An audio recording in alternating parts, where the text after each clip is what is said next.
자, 한양대 문제입니다. 자, 한양대 문제는 90분짜리 시험인데요. 자, 문제가 한 문제 나와요. 그리고 글자 수는 1200자. 제가 볼 때는 뭐 적정 수준이라고 보는데 문제 안에는 요청사항이 두 개 있고요. 두 개라기보다는 여기도 뭐 이렇게 세 개라고 볼 수도 있습니다. 아무튼 뭐 두 개나 세 개가 나옵니다. 그러나 이제 특징적인 것은 제시문이 길지 않다는 겁니다. 매우 간략하게 이렇게 나와 있어요. 여기까지죠. 간략하게 나와 있어서 제시문이 많이 나와 있지 않은데 글자 수가 이렇게 많다. 그렇다면은 이 문제는 어려운 문제라는 거죠. 기본적으로 내용을 떠나서 제시문에 있는 내용을 우리가 압축하거나 요약하거나 정리하거나 이런 방식으로 답안을 채우기 마련인데 쓸 말이 별로 없다는 거죠. 이렇게 되면 그래서 자신의 생각을 많이 써야 되고 그러다 보면은 여기서 다양한 답안들이 나올 수 있고 그죠? 그 안에서 변별력들이 많이 생길 수 있기 때문에 당연히 문제는 어려워야 마땅하겠죠. 자, 그렇습니다. 자, 그래서 문제를 한번 읽어보면은 자, 문제.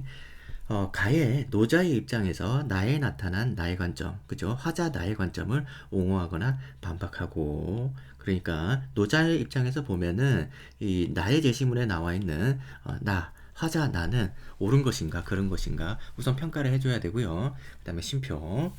그리고 제시문 나의 화자 나에 대한 자신의 평가를 바탕으로 이 자신의 평가라는 말은 수험생의 평가라는 거예요. 근데 학생의 평가를 해줘야 된다는 거죠. 이렇게 바탕으로 했으면은 우선 심표가 없더라도 바탕으로 정리를 하고 이렇게 우리가 이해를 해주셔야 되겠어요. 근데 이걸 기준으로 여기서 이제 자신의 평가는 일관성 있게 다 제시문 다에 캠든 벤치가 우리에게 시사하는 바를 서술하시오라는 부분까지 이어져야 됩니다. 이 논리가 이어져야 된다는 거겠죠. 자, 그래서 자, 지금 내용이 문제가 조금 복잡하게 나오긴 했는데 우선 간단한 것부터 해결해 보겠습니다. 그래서 노자의 입장을 먼저 살펴본 다음에 제시문 나의 내용에 어, 적용을 해서 이게 맞는 말인지 틀린 말인지부터 확인해 보겠습니다. 자, 가를 보시면은 노자의 도덕경 얘기가 나와요. 노자. 천지는 어지지 않아서 천지불인 만물을 지프로 만든 개처럼 쓴다라는 구절이 나온다. 그죠? 지프로 만든 개는 지프로 개의 형상을 만들어 제사에 쓰고 버리는 풍습에서 비롯된 말이다. 라고 해서 자, 이제 천지불인을 설명하고 있습니다. 자, 그래서 이 구절의 의미는 다음과 같이 이해될 수 있다라고 하면서 이제 예시가 나와요. 이제 태풍이 발생해서 수많은 사상자가 나오고 커다란 재산 손실이 있다고 해보자. 이런 결과가 발생했을 경우 그러면은 그 태풍을 천지가 악의를 품고 인간에 내린 벌로 볼 것인가? 라고 하고 있습니다. 그게 아니라 태풍이 여러 가지 기능을 하니까 이게 생명체에게 베푼 은혜라고 할 수 있을 것인가, 그죠? 벌과 은혜 대칭이 되고 악이, 그죠? 베풀다, 뭐 이렇게 대칭이 되겠습니다. 그래서 태풍이 과연 벌일까 은혜일까 이렇게 예시를 들어서 설명하고 있습니다. 그래서 그렇지 않다는 것이 노자의 생각이다. 이렇게 결론 내리고 있죠. 자, 천지는 태풍으로서 인간을 비롯한 생명체의 삶을 방해하거나 혹은 뭐 도울 수도 있지만 그것은 의도의 발현이 아니라 저절로 생긴 무의다라고 얘기하고 있습니다. 그래서 의도의 발현이 아니다. 저절로 생긴 일이다. 이걸 무의라고 한다라는 거죠. 스스로 그렇게 나타난 자연현상일 뿐이다. 자연현상이라는 거죠. 자, 여기까지가 천지불인을 설명하는 주된 내용이고 평가는 밑에 있는 이 부분이 되겠습니다. 이 부분이 평가가 되겠죠. 해석이라고 볼 수도 있겠습니다.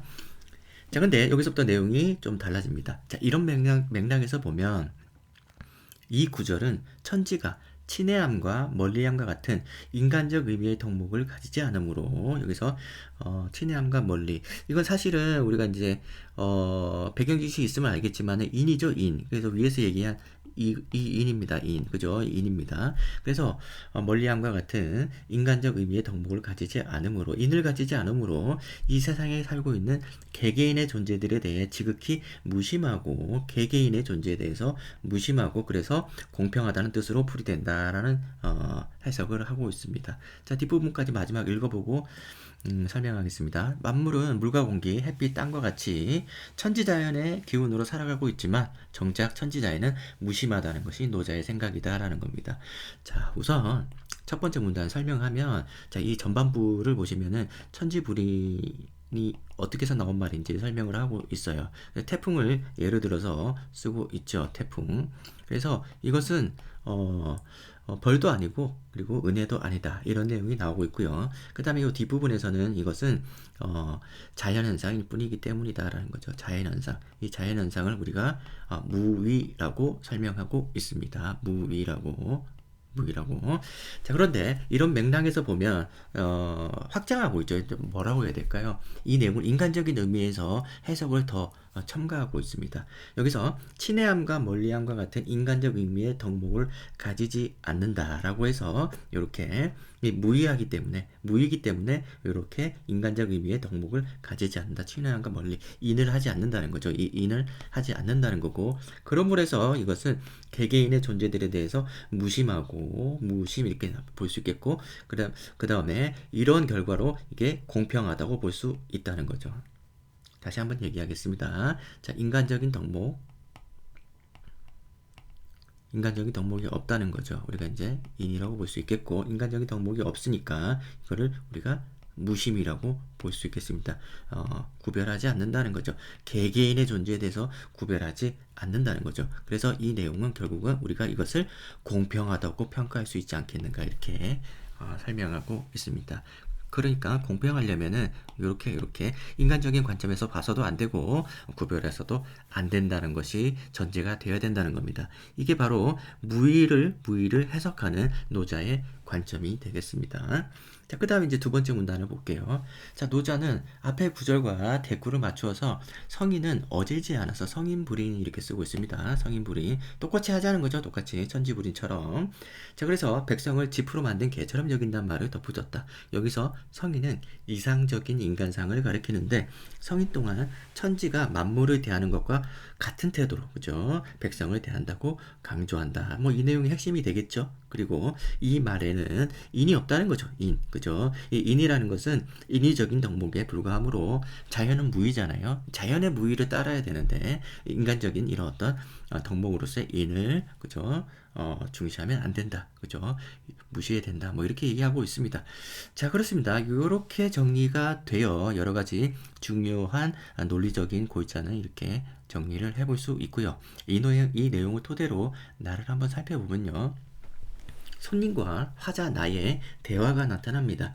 손님은 개가 몽둥이로 맞아 죽는 거죠. 맞아 죽는 장면을 보고 너무 불쌍하다는 거죠. 불쌍해서 마음이 아팠습니다. 이렇게 얘기하니까 화자 나가 이렇게 얘기합니다. 화자 나가. 그래서 이 사람은 비슷한 얘기를 하는데 그죠? 해충이죠. 이를 태워 죽이는 걸 보고 마음이 너무 아프다 이렇게 얘기를 합니다. 그래서 손님이 화가 나는 거죠. 이는 민물이고 나는 큰 짐승을 죽는 거 보고 불쌍하다고 했는데 왜 똑같이 여기냐 이렇게 하니까 내가 말한 거죠. 자, 무릇 피와 기운이 있는 것은 사람뿐만 아니라 이런 동물, 곤충들까지 전부 똑같다는 거죠. 그래서 살기를 원하고 죽기를 싫어하는 마음이 있습니다. 그 마음이 모두 한 가지니 어찌 큰 놈만 죽기를 싫어하고 작은 놈은 그렇지 않겠습니까? 해서 개와 이의 죽음은 한 가지다. 구별하지 않는다라고 볼 수 있겠습니다. 차별하지 않는다는 거죠. 이렇게 얘기를 하고 있습니다. 자, 그래서 그 아픔이 같은 것입니다. 똑같이 개와 이 아픔 모두 똑같이 그죠? 같은 거다라고 얘기하고 있습니다. 자, 그러면 여기서 핵심적인 내용 두 개를 선생님 체크를 했는데요. 개와 이는 죽음은 한 가지다. 구별하지 말고 차별하지 말자라고 했는데 아픔이죠. 아픔. 이 아픔의 근거는 어디서 나옵니까? 생명이죠. 그래서 죽는다는 얘기를 통해서 우리는 생명의 소중함을 얘기를 하고 있고 그래서 이것이 죽으면은 아픔, 슬픔 이런 감정을 동반하게 되고 불쌍하다 라는 느낌을 갖게 된다는 거죠. 이것은 바로 인간적인 덕목인 거죠. 이렇게 얘기해 볼 수 있겠습니다. 이것은 인에 가깝다고 볼 수 있겠습니다. 자, 위에서 얘기했을 때 우리가 노자의 논리에 따르면은 무의를 따라서 인간도 인간적인 덕목은 없어야 되고 구별하지 말아야 된다. 그래야 공평하다 이렇게 얘기를 하고 있는데 이 의견에 의하면 이것은 공평하지 않은 거죠. 그죠? 왜냐하면 구별과 차별을 하지 않은 것은 맞지만 생명의 소중함, 인간적인 덕목은 여전히 남아있기에 이것을 완벽한 의미에서의 공평이라고 말하기는 어렵다는 거죠. 그렇죠? 이렇게 얘기를 하는 것이 하나의 방법입니다. 하나의 방법이고 반대로 그냥 여기서 구별하지 않는다. 요것만 잡아서요. 나머지 내용들은 다 무시하고 구별하지 않는다. 인간적으로 가까운 사람은 더 잘해주고 멀리 있는 사람은 덜 잘해주고 이런 어떤 인해덕목과 같은 이렇게 차별 구별하지 않는다를 근거로 들어서 제시문단을 옹호해 줄 수도 있어요. 개와 이 차별하지 않지 않느냐 이렇게 옹호해 줄 수도 있습니다. 하지만 제가 봤을 때는 이제 그렇게 보면 이제 해석의 내용들이 굉장히 빈곤해지죠. 그죠? 그래서 단순히 차별의 문제만 보고 제시문단을 해석하기에는 뭔가 조금 어색하죠. 그죠? 이것밖에 안 되나 이런 생각이 들 수 있겠죠.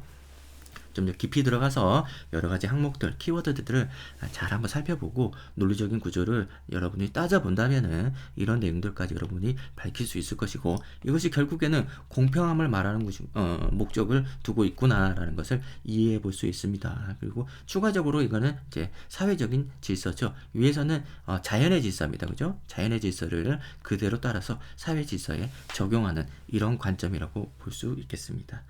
자, 그래요. 요렇게 됐어요. 요렇게 됐는데, 저희의 의견은 구별, 차별, 그죠? 요거는 하지 않고 있지만은 생명의 소중함은 여전히 남아있기에 노자의 논리에 그대로 적용되지 않는다라는 거죠. 그래서, 여기 논제의 첫 번째 전반부 부분을 해결했죠. 그죠? 그래서 나에 나타난 나의 화자의 관점을 옹호하거나 반박하시오라고 했는데, 요거에 의해서 반박이 가능하다는 거죠. 그래서 나가 말하는 것은 사랑의 관점, 인간적인 관점 아직 버리지 못했다.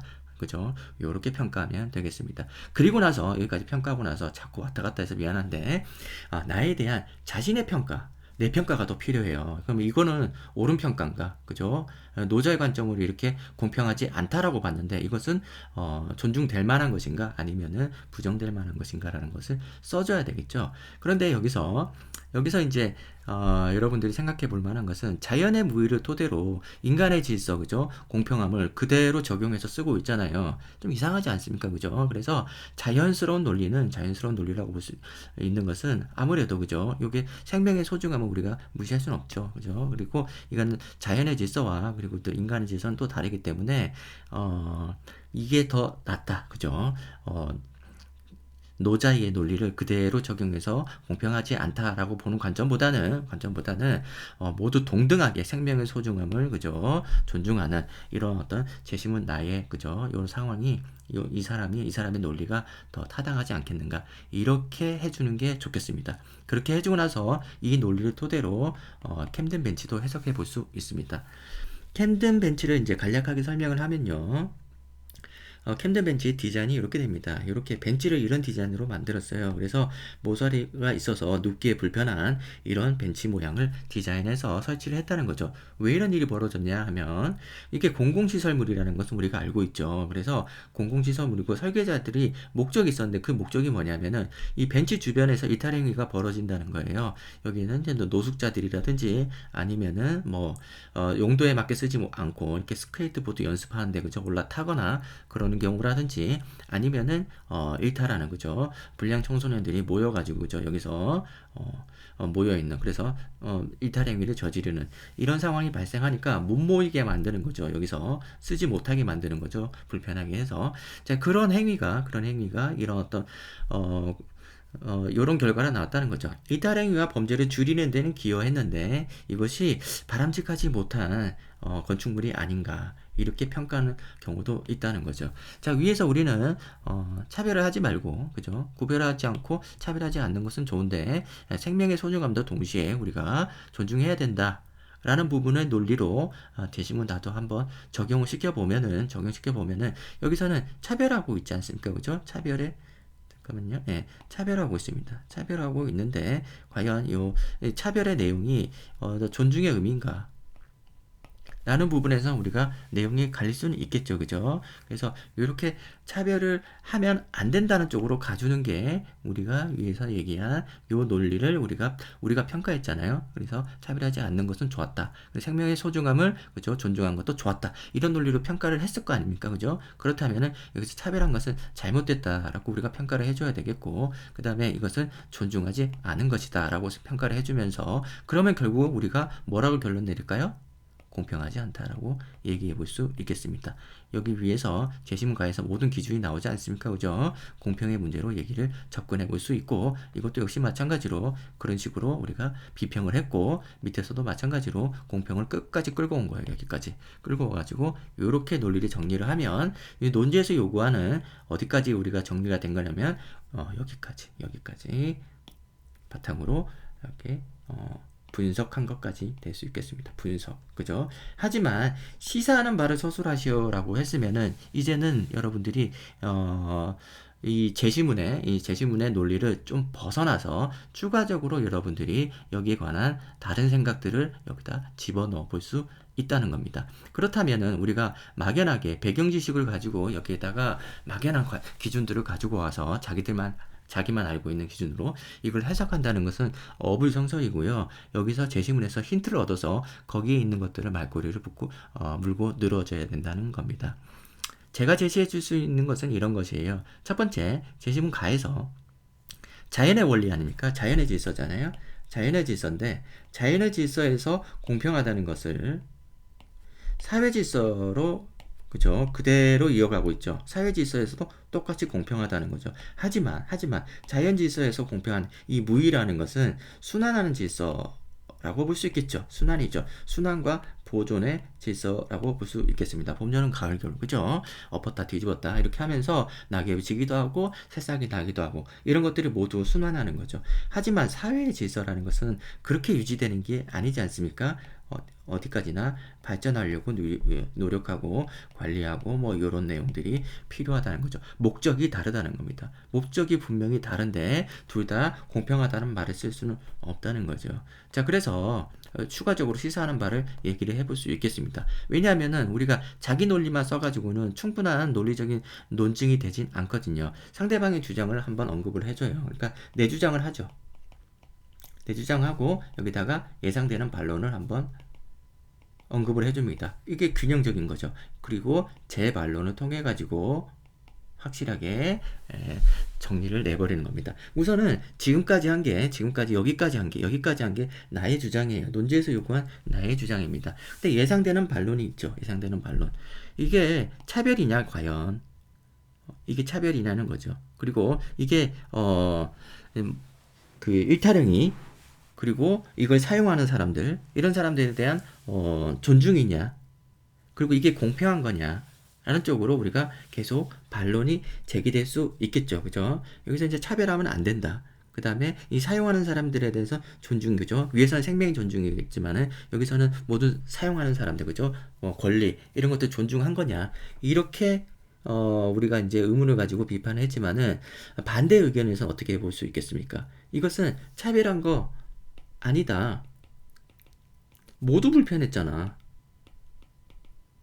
모두 불편한 거기 때문에 이건 차별이 아니다. 라고 얘기를 해볼 수 있겠고요. 그 다음에 이거는 권리를 사용하는 권리를 존중하지 않은 거 아니냐. 존중한 거 맞다.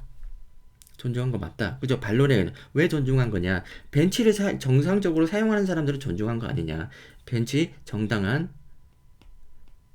목적에 따른 사용 존중한 건 아니냐. 이거를 오용 남용하러 것까지 우리가 권리를 준 것은 아니다. 이런 식으로 우리가 예상되는 반론이 있을 수 있습니다. 그럼 우리는 여기다가 제 반론을 해줄 수 있어야 되겠죠. 여기에 대한. 그래서 공평이라는 것은 이 노자의 의미에서의 어떤 자연질서와 어떤 무의의 공평이 아니다. 그죠? 무의의 공평이 아니다라는 것들. 사회질서를 유지하고 발전시키기 위해서는 우리는 그죠? 어떤 목적을 가져야 되고 그죠? 그 목적이 필요하고 목적은 계속 변화할 수 있는 거다. 그죠? 그래서 이런 시도를 하지 않으면은 발전이 될 수 없다. 이런 얘기를 해가면서 추가적인 내용을 써볼 수 있겠습니다. 이거 외에도 다양한 관점이 있을 수 있겠지만은 제가 생각해 봤을 때 뭐 이 정도 쓰면은 합격 수준의 사고 폭이 아닌가라는 생각이 들어요. 내용은 둘째 치고요. 우선은 이제 글의 어떤 논리적인 흐름은 뭐 이 정도 쓰면 되고, 사고의 폭, 우리가 생각해 볼 수 있는 폭은 여기까지가 우리가 시험장에 들어가서 수험생이 이 정도 생각하면은 이게 한계치가 아닌가라는 생각이 들어요. 더 잘 쓸 수도 있지만, 우리가 이제 논술을 준비하는 학생이, 그죠? 준비를, 한 학생이 이 제시문을 풀 수 있는 사고의 범위, 그죠? 가능성, 잠재력은 여기까지만 우리가 예상을 하고 글을 쓰는 것이 맞는 게 아닌가, 이런 생각이 됩니다. 좀 더 고민해서, 하루 고민하고 이틀 고민해서, 그리고 뭐 일주일 고민해가지고 더 좋은 내용을 우리가 밝혀서 여러분한테 가르쳐 드릴 수는 있겠죠, 그죠? 분석을 통해 가지고. 하지만 수험생이 할 수 있는 내용이 아닌 거는 굳이 우리가, 선생님이 가르쳐 줄 이유가 없겠죠. 해봤자 여러분이 쓸 수 없으니까, 그죠? 자, 그래서 공공시설물, 그죠? 공공시설물 뭐 이런 걸 봤을 때 사회질서 아니겠습니까, 그죠? 사회질서를 우리가 힌트를 잡아가지고 이렇게 내 주장, 예상 반론까지 해준 다음에 재반론 할 때, 그죠? 요런 내용까지, 그죠? 이 제시문 가에서 나온 논리의 비약이죠, 그죠? 자연질서를 사회질서에 적용하는 이 논리의 비약을 꼬투리 잡아서, 그죠? 여기서부터 이렇게 공평이란 그 용어를 재해석할 수도 있는 거고요. 그렇죠? 이런 식으로 해가지고 차별과, 그죠? 존중, 이것이 과연 공평인가 아닌가, 이런 어떤 논리 구조를 가해서 그대로 들고 와가지고 모두 해석을 해주면은 쓸 말이 꽤 많다라는 겁니다. 이것이 이제 제가 여러분한테 제시하는 답안이고요. 실제로 이제 해설에서는 뭐 여러 가지 그 방향을 보여주고 있습니다. 우선에는 나에 대한 노자의 판단이 두 가지가 있을 수 있죠. 여기 있는 1번과 2번이 있을 수 있고, 그 안에서 나에 대한 평가는 1번일 경우에도 두 가지가 있을 수 있겠죠. 긍정이냐 부정이냐, 그죠? 자, 그 다음에 여기서도 2번일 경우에도 긍정이냐 부정이냐 있을 수 있겠고, 만약에 위에 거라면은 이런 식의 논리가 가야 되고, 밑에 거라면 이런 식의 논리가 가야 된다 얘기를 계속 해주고 있습니다. 여기서 이렇게 해주고 있습니다. 하지만 이게 끝이 아니라 플러스 알파가 꼭 있어야 돼요. 시사하는 바가 뭐냐라는 점을 써줘야 되는 거죠. 이걸로 끝이 나면 이것이 뭐 한양대라는 상위권 학교를 합격하기 위한 충분한 답안이 될 수 없어요. 참신한 의견들이 뒤에서 나와줘야 됩니다. 근데 참신하다는 게 내가 배경 지식을 준비해가지고 그동안 논술 준비할 때 배웠던 여러 가지 제시문들에 있는 내용을 그대로 가져다 쓰는 거, 일견 뭐 타당할 수도 있겠지만은 그게 항상 준비된다는 보장이 없지 않겠습니까, 그죠?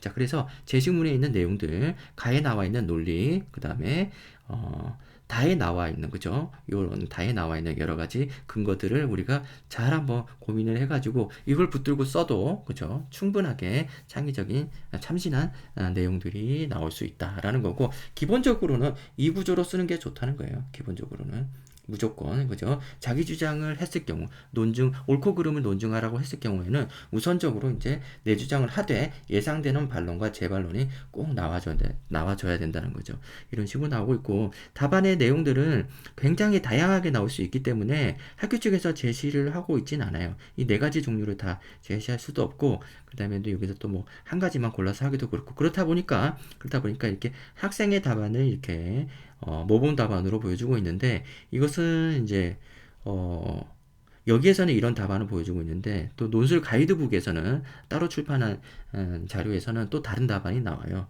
그래서 이 답안을 여러분이 읽어보시면 될 텐데, 여기서 이제 배울 만한 것은 뭐 딴 게 없고, 뭐 내용적으로 살펴보세요. 이렇게 써도 되는구나 라는 것을 알 수 있을 텐데, 특이한 점이 문단이 하나예요. 문단이 하나죠. 그러니까 이제 한양대는 이런 형식적인 면에서 크게 구애받지 않는다는 거죠. 내용만 좋고 논리적으로 완성이 돼 있고, 그죠? 좋은 내용들이 이렇게 차곡차곡 잘 쌓여 있으면은 합격하는데 전혀 부담이 없다는 거고, 이게 나름 어떤 상위권의 답안 아니겠습니까, 그죠? 거의 최상위권의 답안 중에 하나일 텐데 이런 식으로 써도 전혀 문제가 없다는 겁니다. 이 정도 답안 쓰면, 그죠? 여러분들 합격할 수 있다는 거, 여러분 가늠을 한번 해보세요. 한번 해보시고, 그 다음에 문제를 푸는 방법은 아까 제가 제시해준 이런 방식의 사고 흐름 여러분들이 한번 경험해 보시고, 그죠? 이 수업을 통해서 경험을 해보시고, 이렇게 쓰는 것도 있구나, 그러면 실제 예시 답안은 어땠는지도 한번 분석을 해보시면서 이 기준에 맞췄을 때 과연 예시 답안들은 다 이렇게 충족시키고 있는지도 한번 살펴보시고요. 그 다음에 이런 내용은 이제 제가 여러분한테 이제 추가시켜주는 내용인데 이거 외에도 다른 내용이 뭐가 있을지 한번 고민해 보는 건 좋은데 또 학습하라는 건 아니에요. 그러면 학습하는 건 아니고 이런 논리 구조만 여러분들이 한번 가져가 보는 게 좋겠다는 겁니다. 그 다음에 여러분들이 이 문제를 해설해서도 배울 점이 있을 수 있겠죠. 이런 어떤 각각의 그죠? 각각의 경우에서 네 가지가 나오는데요. 이 네 가지를 한번 검토해 보세요. 검토해 보시면은 요 정도 수준으로 쓰라고 하는 거구나. 그죠? 이렇게 이해해 볼 수 있습니다. 자, 그래요. 자, 한양대가 굉장히 어려운 문제 중에 하나인데 한양대의 문제는 꽤 많습니다. 이렇게 이제 문제 유형은 매번 다르지만은 학생들한테 아주 사고력을 시험해보는 테스트로 꾸준히 이어져 왔거든요. 그래서 과거의 문제에 굉장히 많이 쌓여있기 때문에 한번 풀어보는 건 좋은데 그렇게 나오지 않습니다. 실제로. 그래서 우리가 어떤 그 논제 유형을 미리 준비해가지고 준비해놓은 내용대로 시험장 가서 그대로 채워넣기만 하는 그런 어떤 틀이 따로 있지 않아요. 그런 게 없기 때문에 준비되어 있는 학생들만 합격을 할 수 있겠죠. 이러다 보니까 실제로 이제 학원식 논술에서 이렇게 달달 외워가지고 그죠? 이럴 때는 이렇게 쓰고 저럴 때는 저렇게 쓰고 하는 게 잘 통하지 않아요. 그래서 특히나 한양대 같은 경우에는 오히려 학원을 다니지 않은 학생들이 합격을 하는 경우가 종종 생기고 방금 예시 답안을 봤듯이 학원에서 저렇게 배웠다면은 가능하지 않은 답안이에요. 한 문단어 쓴다는 게 말이 되겠습니까? 그래서 학원에서 안 배운 학생의 가능성이 높은 답안이겠죠. 그래서 여러분들 이제 한양대 같은 경우 변별력이 아주 높다는 겁니다. 진짜 사고력을 테스트하는 문제이기도 하고 하지만 우리가 준비를 못하는 건 아니에요. 그죠? 충분히 준비할 수 있는데 다만 이제 오랜 기간 동안 준비가 되어야 되겠다. 많은 문제를 풀어보고 그 다음에 이런 식의 그죠? 사고력을 테스트하는 문제들을 접해봐야 되는데 한양대만 있는 건 아니에요. 다른 대학들도 이런 비슷한 문제를 많이 출제하고 있습니다. 근데 이제 학생들이 잘 모를 수 있는데 인하대라든지 성신연대의 일부 문제라든지 이런 문제들 그 다음에 연세대도 마찬가지고 과거의 연세대 문제 이렇게 해가지고 여러분들이 연습을 해보면 될 텐데 아무튼 한양대 인문 계열 요거는 과거 같은 경우에는 이제 최저 등급이 없었기 때문에 인기가 아주 많았는데요. 예, 지금은 여러분들이 한양대를 응시를 하겠다는 학생들은 신중하게 잘 생각을 해보는 게 좋아요. 그래서 내가 논술 실력이 뛰어난 것 같은데 미리 학원에서 준비를 해보지 못했지만 한번 도전해보고 싶다. 라는 학생은 한번 도전을 해보되 그게 아니라 내 논술을 잘 못하는데 논술학원에서 억지로 끌어올렸다. 그런데 여기서 변수가 생기면은 내가 이제 문제를 잘 못 풀더라라는 학생은 한양대를 좀 지향하는 게 좋습니다. 아주 그냥 전형적인 논제 형태만 계속 출제하는 그런 대학들이 많고 많은데 굳이 한양대만 고집할 이유가 없거든요. 자, 그렇습니다. 한양대 문제, 24년도 문제 괜찮았습니다. 좋은 문제였고 추천 문제라고 볼 수 있어요. 자, 그래서 24년도 문제 여기까지 하고 마치겠습니다.